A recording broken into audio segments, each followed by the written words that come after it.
Malam ni, aku ada satu kisah yang berlaku pada tahun 2002 dahulu.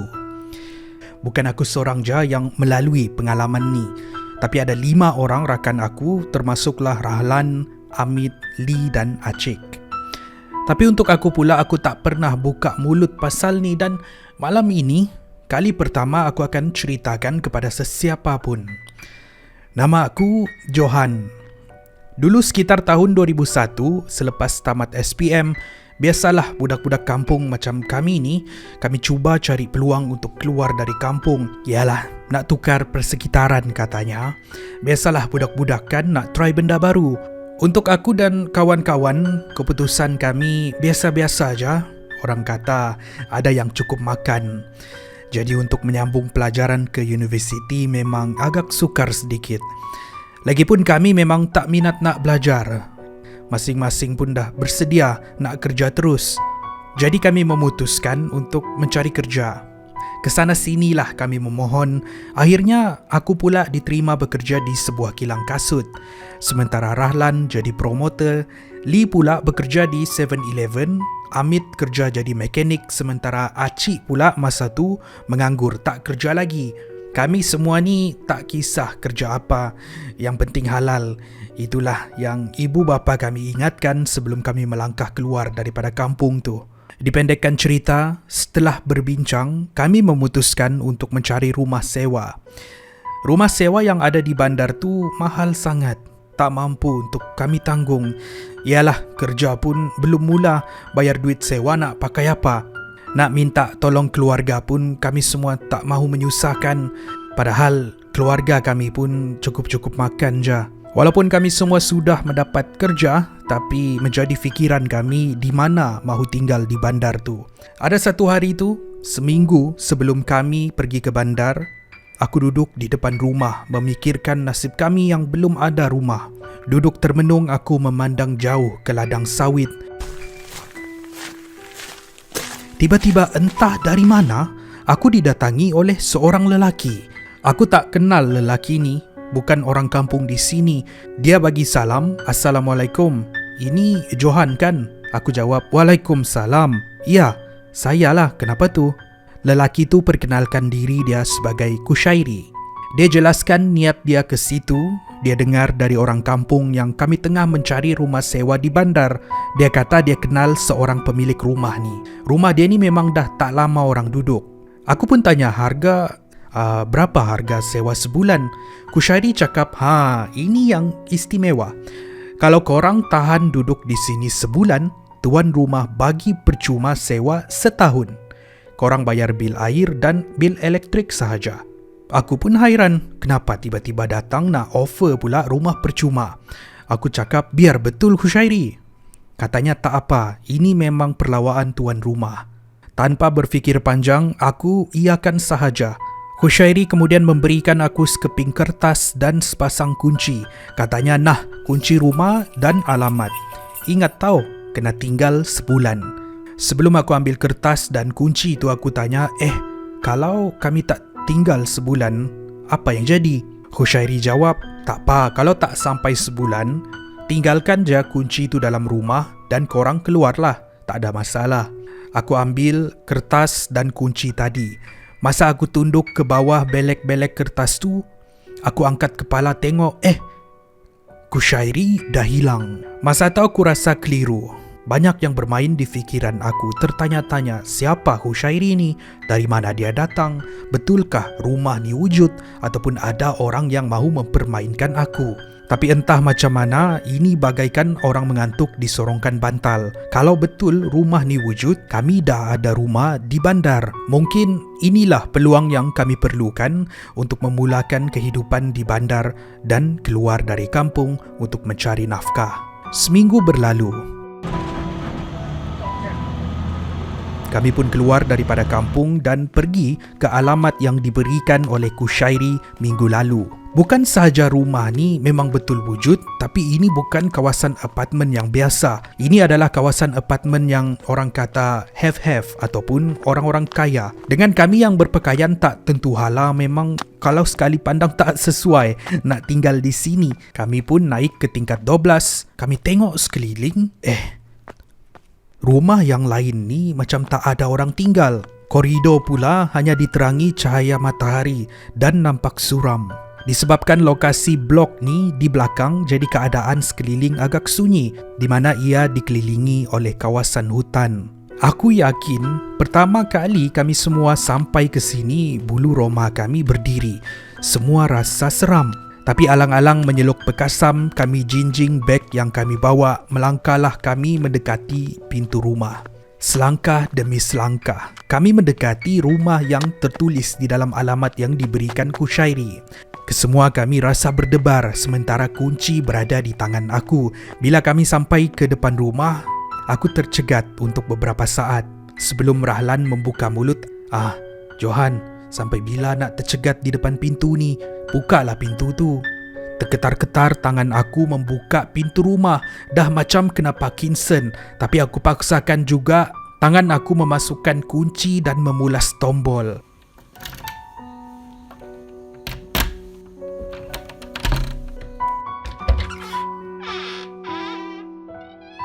Sebaik sahaja pintu rumah terbuka, ini semua kami rasa. Ada satu angin sejuk sampai ke tulang bertiup dari dalam rumah. Keadaan rumah pula gelap. Aku buka pintu dan beri salam. Assalamualaikum. Sunyi sepi. Aku dan rakan-rakan lain angkat beg dan melangkah masuk ke dalam rumah. Kami cari suis untuk membuka lampu. Bila kami buka lampu dan tengok keadaan sekeliling, ini rumah yang cantik. Peralatan semua cukup. Icebox, gas memasak, TV, katil dan almari. Tapi nampak berhabuklah sebab menurut Kushairi dah lama tiada orang yang tinggal di sini. Kami yang pada asalnya ketakutan makin lama makin rasa selesa. Yalah, keadaan rumah di kampung tak macam ni, jadi kira upgrade lah kan. Aku cakap dengan diorang semua, tengok, betul kan? Korang tak percaya. Benda pertama yang kami buat ialah membersihkan seluruh kawasan rumah dan dari hari ke hari kami di sana rasa takut pun hilang. Hari demi hari berlalu, masing-masing pun sudah mula bekerja. Kecuali seorang rakan kami, si Acik yang belum ada kerja dan tengah mencari.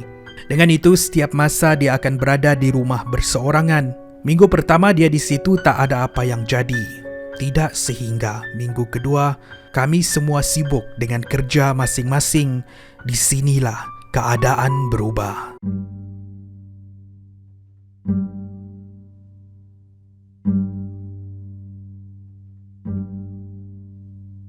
Acik yang selama ini tinggal di rumah menjadi semakin murung. Hampir setiap masa dia akan duduk di dalam bilik. Kami semua sangka yang mungkin dia tertekan, belum lagi dapat kerja, jadi kami biarkan sahaja. Makanan yang kami bawa balik pun dia tak makan. Kadang-kadang sampai basi di atas meja. Sehinggalah suatu hari tu kami semua berada di ruang tamu sebab semua off day. Jadi kami merancang untuk makan di luar. Mungkin kami jangka Acik mungkin tertekan sebab terlampau berkurung di rumah. Jadi kami bawa dia sekali. Walaupun susah nak paksa dia keluar, tapi dia ikut juga. Di kedai makan inilah kami cuba bawa Acik bercerita. Aku tanya dia, Acik, kau ada apa-apa ke ni? Ada masalah kah? Kalau ada masalah, kau ceritalah dengan kami. Jangan diam je. Kami semua pun risau tengok kau macam ni. Di sinilah dia mula buka mulut. Rupa-rupanya sudah seminggu Acik tak tidur. Kami semua terkejut. Lee membuka mulut dan bertanya, kenapa Cik? Kau stres kah? Acik menjawab, bukan, tapi di rumah tu, setiap kali aku cuba tidur, ada sesuatu yang membangunkan aku. Aku dengar orang berbisik.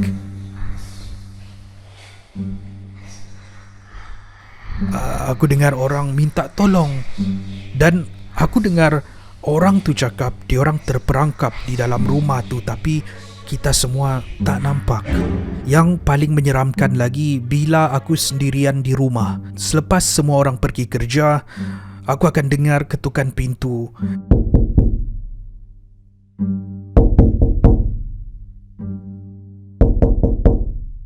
Selain daripada tu, aku dengar bunyi-bunyi pelik. Contohnya, aku dengar ada orang mengasah pisau di dapur. Aku juga selalu tengok kelibat korang di rumah. Tapi aku tahu masa tu korang semua pergi bekerja. Aku tak ceritakan semua ni dengan korang sebab aku tak mahu korang takut. Aku tak mahu pula kita kena cari rumah sewa yang lain. Jadi aku memutuskan untuk mendiamkan diri. Tapi alang-alang korang dah tanya, aku dah terlanjur cerita. Kami semua terpinga-pinga mendengar cerita Acik ni. Tapi aku yang masih kebingungan tanya, apa benda tu Acik? Acik jawab, aku rasa benda tu tak mahu kita berada di dalam rumah tu. Aku rasa itu bekas penghuni lama. Kami yang mendengar Acik bercakap macam tu semua terkaku. Aku tengok jam tangan, waktu tu dah pukul 8 malam. Kami semua dengar cerita Acik ni. Kami rasa dua hati nak balik rumah. Tapi mahu tak mahu esok kami semua kena kerja. Takkanlah kami nak tidur di kedai mamak ni kan. Aku buka mulut, tak apalah, kita balik dulu, esok kita kena kerja. Walaupun berat hati tapi kami berangkat pulang. Malam tu kami semua berdebar teringat kisah si Acik tadi. Sekitar pukul 1:30 pagi. Selain daripada Acik, ini adalah gangguan pertama yang kami semua akan hadapi. Kami memutuskan untuk tidur di dalam sebuah bilik master. Semua terbangun dikejutkan dengan sebuah bunyi.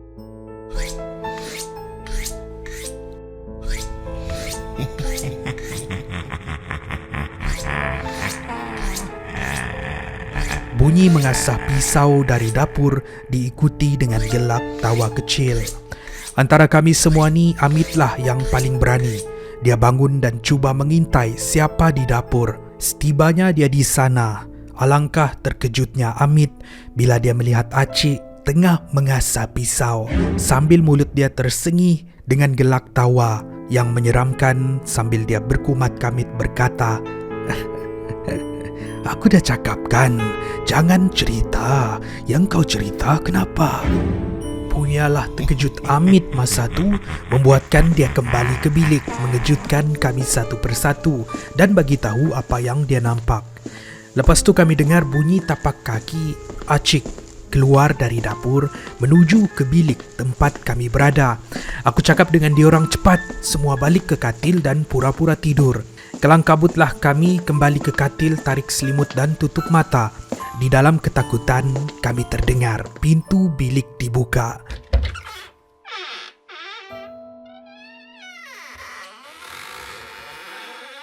Kami terdengar suara kecil Acik ketawa dan berkata, siapa yang aku nak bunuh dulu?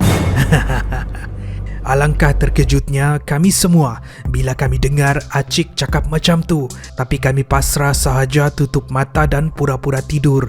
Kami dengar tapak kaki dia berjalan di sekeliling bilik.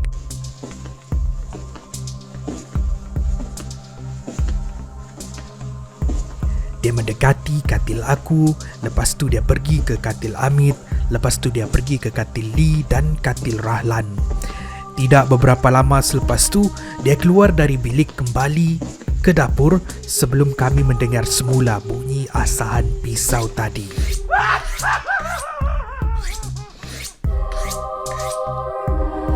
Kami pura-pura tidur sampailah kami semua betul-betul tertidur.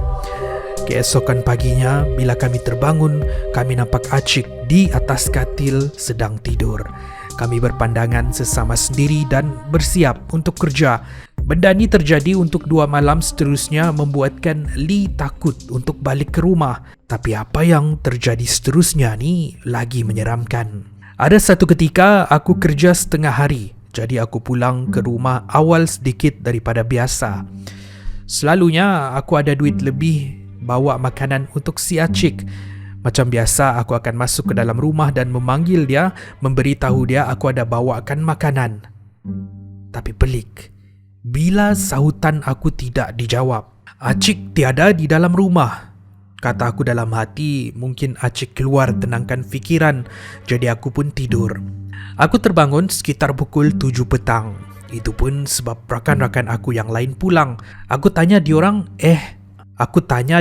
Acik di mana? Diorang pun tak tahu.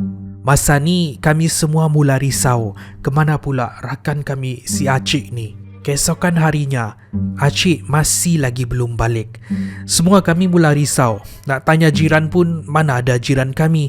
Jadi kami tanya pengawal keselamatan. Jawapan dia ni mengejutkan kami. Bila dengar sahaja cerita kami, kata pengawal keselamatan tu, kamu cuba try bawa ustaz dan cari dia di dalam rumah. Di dalam rumah? Kami tanya. Bang, Acik tak ada dalam rumah bang. Kami dah cek semua. Semua kami dah geledah. Pada waktu inilah pengawal keselamatan tu membuka cerita pasal rumah tempat kami tinggal. Sejak 15 tahun yang lalu, banyak kes ganjil yang terjadi di situ. Keluarga yang tinggal di situ mesti akan kehilangan salah seorang ahli keluarga mereka. Ada yang hilang anak, ada yang hilang ayah, ada yang hilang nenek. Boleh kata sehingga hari ini lebih kurang 8 ke 9 keluarga yang tinggal di situ mesti akan kehilangan ahli keluarga mereka. Polis kata mereka hilang di luar, tapi pengawal keselamatan tu dan penduduk di sekeliling tahu orang yang hilang tu masih lagi berada di dalam rumah. Cuma mereka tidak boleh dilihat dengan mata kasar. Lepas tu dia tanya, kamu ada dengar orang mengasah pisau tak malam-malam? Kami semua terkejut mendengar soalan tu dan semua mengangguk. Kata pengawal keselamatan tu, kononnya pemilik asal rumah tu seorang pembunuh bersiri yang mengamalkan ilmu hitam. Dia sering membawa mangsa dan mengurung mangsa balik di dalam rumah dia. Tapi bukan kurung biasa, tapi dia kurung di dalam alam gaib yang tidak boleh dilihat dengan mata kasar. Itulah setiap kali polis menyerbu rumah dia, mangsa tidak ditemui sebab mata kasar tak dapat lihat. Lee kemudian menyampuk cerita pengawal keselamatan tu dan berkata, apa bodoh punya cerita ni? Sudahlah Johan, kita report polis. Kau ni mengarut je. Sambil dia memarahi pengawal keselamatan tu, Lee melangkah pergi, tidak percaya dengan kisah yang diceritakan tadi. Aku kaku berdiri, cuba untuk memproses apa yang pengawal keselamatan ni ceritakan. Waktu tu sekitar pukul 10 malam. Kami kembali ke rumah dan duduk di ruang tamu. Semua diam, tak berkata apa-apa. Semua menunggu pintu rumah dibuka dengan harapan Acik pulang ke rumah. Kami terdengar tiba-tiba memecah kesepian suara Acik yang datang dari dalam rumah. Tolong, aku di sini. Tolong. Terkejut kami mendengar suara tersebut. Kami segera bangun dari kerusi dan cuba mencari dari mana suara tu. Acik, di mana kau? Jerit aku. Tolong, aku di sini. Sayup-sayup kedengaran suara Acik di rumah, tapi tidak pula dilihat di mana-mana. Rahlan kata, tak boleh jadi ni. Macam mana kalau apa yang pengawal tu ceritakan betul? Kita try je panggil pakar. Kami semua pun angguk tanda setuju. Akhirnya hasil kami bertanya di sana sini, dapatlah kami hubungi seorang pakar. Dia datang ke rumah dan menyemak seluruh rumah. Dia angguk dan kata, apa yang ada di dalam rumah ni berat. Ada banyak yang ada di dalam rumah ni yang tak boleh kita lihat. Tapi di antara banyak-banyak ni, saya tak jumpa rakan kamu. Walaupun apapun yang dia buat, dia masih tidak dapat keluarkan mereka-mereka ni. Mereka ibarat bagai dikurung. Untuk hari-hari yang seterusnya, setiap kali kami tidur, kami akan mendengar bunyi Acik meminta tolong. Katanya dia di dalam rumah, tapi kami tak nampak sesiapa pun di dalam. Ada dalam 5 orang pakar kami sudah panggil. Semuanya cakap ada sesuatu di dalam rumah, tapi tidak dapat lihat apa-apa. Sehinggalah minggu ketiga berakhir. Lee cakap, kita tak boleh terus begini. Baik kita laporkan kehilangan Acik kepada polis. Biar polis yang atur. Kami semua bersetuju. Semua sudah kami buat apa yang termampu. Tidak tahan lagi kami mendengar laungan dari Acik pada setiap malam. Ada ketika menitik air mata aku mencari dia. Hanya kedengaran suara tapi orangnya entah di mana. Kami kena pasrah dengan kehilangan Acik. Kami serahkan kepada pihak polis untuk menjejaki dia. Kami memutuskan untuk keluar dari rumah tu selepas hampir sebulan sahaja berada di situ. Hari terakhir kami di sana agak sebak untuk kami. Masuk berlima, keluar hanya berempat. Akulah yang terakhir keluar dari rumah tu. Akulah yang terakhir menutup pintu. Seperti perjanjian aku dengan lelaki misteri yang bernama Kushairi dulu, aku tinggalkan sahaja kunci di dalam rumah. Saat aku menutup pintu, aku masih boleh dengar, "Tolong, aku masih di sini."